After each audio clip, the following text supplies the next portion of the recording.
Our assignment: spend a day here, along the border of the U.S. and Mexico, in El Paso, Texas, the nation's largest border city.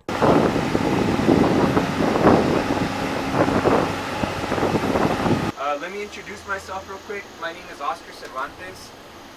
I've been a Border Patrol agent for 8.5 years now. Oscar Cervantes and Joe Reyes with the El Paso sector of the U.S. Border Patrol give an up-close and personal view, making stops along the border fence. Right now to my right we have Colonia Napra, and then we have to my left Sunland Park. So it only takes seconds to minutes before they blend into the community. Now that the infrastructure is in place, it only takes one agent to man this whole area. Said it's the fencing that we have in place. It's not meant to keep anybody out. It's to deter people from making an illegal entry and to buy the agents time to be able to respond. They also patrol by air.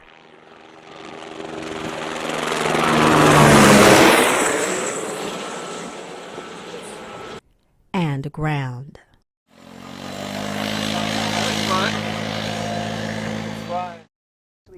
And then this. Because that's why they built the park, because now there's that stadium style lighting, and they know that if Border Patrol sees anything, they're going to report it. Stop. Open it, open it.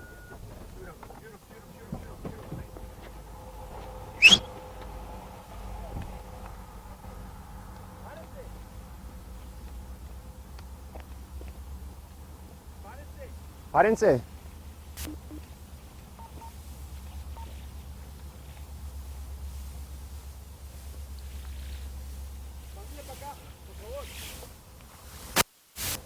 Echo unit by Nicholson's Crossing, Echo 361.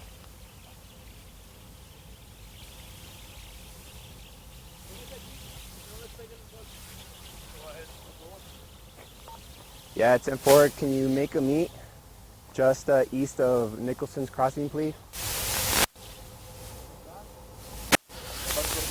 13. Camera on Nicholson's area. 10-4. Pare, siéntese por favor. ¿Se quieren sentar, por favor? ¿Todos están buenos de salud? ¿Dónde son ustedes? De Guatemala.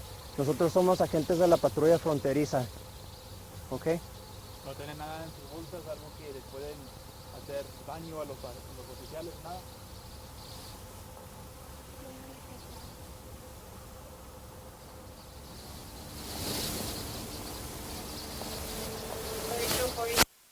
What's up? They crossed behind our bus.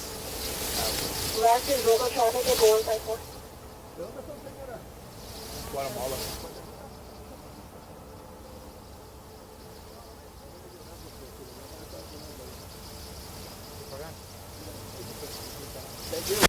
Thank you, Mr. Pagan. Okay, thank you. You got it? Somebody else is going to come? Yeah. ¿Estás bien? Okay.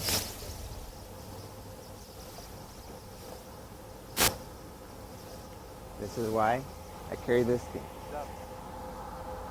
Good eye, man.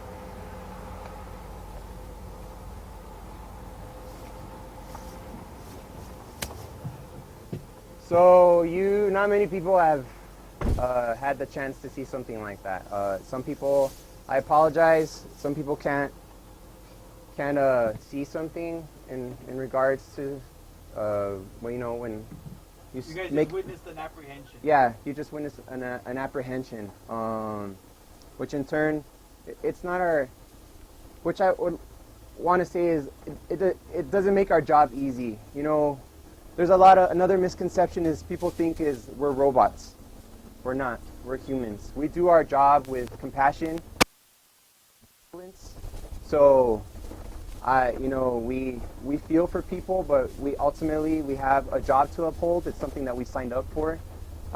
When we have struggles where, you know, it's a lot of the things that we see is very difficult, especially, you know, seeing kids.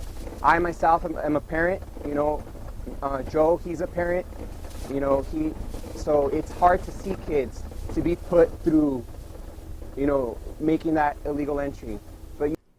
We then visit one of the processing centers.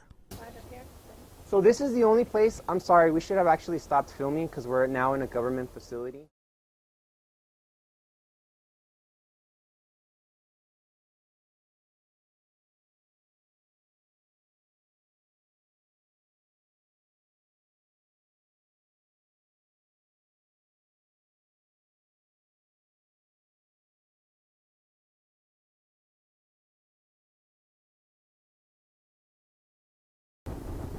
Border Patrol, think of them more as the beat cop. Like, you know, we're the street cops out there and we make the arrests. The El Paso sector of the Border Patrol runs some 268 miles, and that includes this mountain range behind me.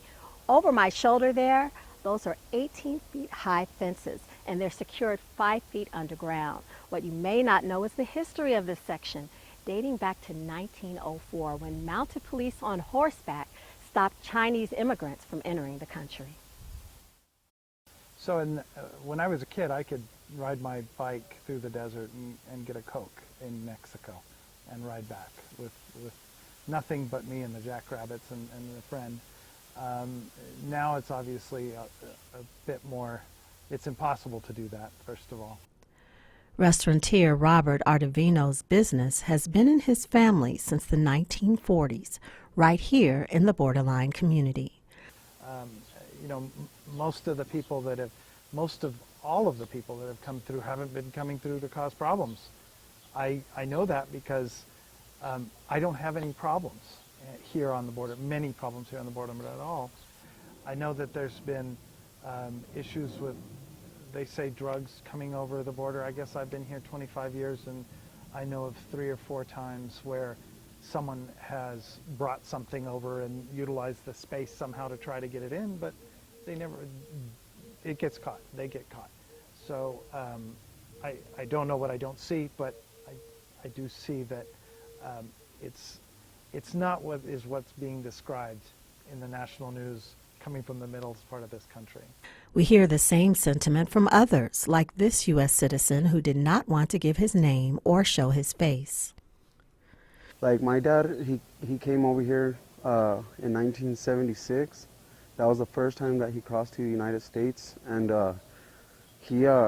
my dad suffered a lot. Like it's very emotional to me, you know, because like I really love my dad. You know what I'm saying? Like I do. Like he's not a bad person. I mean, the wall has been up there for a couple of years, and we haven't seen that much of a change. I mean, it was just a waste of money. It was a big waste of money. I mean, if the Border Patrol are doing their job right, then why have a wall? Obviously, if you have a wall, that means you have to take away Border Patrol agents because the wall is doing more of the work. So what's the deal with having a lot of agents if you still have the wall up? I walked with the Mexican one time through the Las Cruces border to pass the thing, and it's a lot of walking, you know. But the thing is that that guy, he just wanted to get to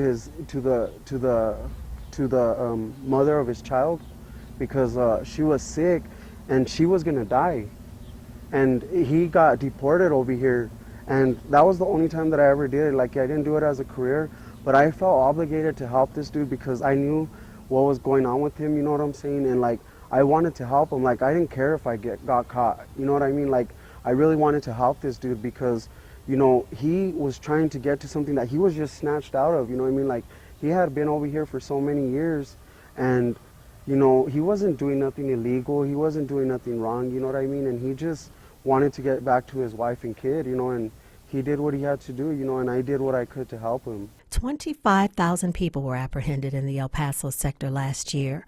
That compares to 14,000 in 2015. Most cite economic reasons for trying to come into the country, and the spike due to uncertainty ahead of last year's U.S. presidential election. Well, I mean, I really haven't ran into any agents. I mean, I work here. They see us daily. So, I mean, I see no problem. It's more the people that they target, people that they don't see here often, just walking the streets and and things like that. So I don't see why people should be actually scared of walking the streets if they have nothing to hide. If they've already been here for so long, then I mean they should be able to walk freely. If they've been here for so long, the agencies should already recognize them. This is a tale of two countries with much more in common than what divides them. History, community, a wall, a fence, the portal to a better life for some, a painful plight for others. For Borderzine, I'm Jennifer Thomas.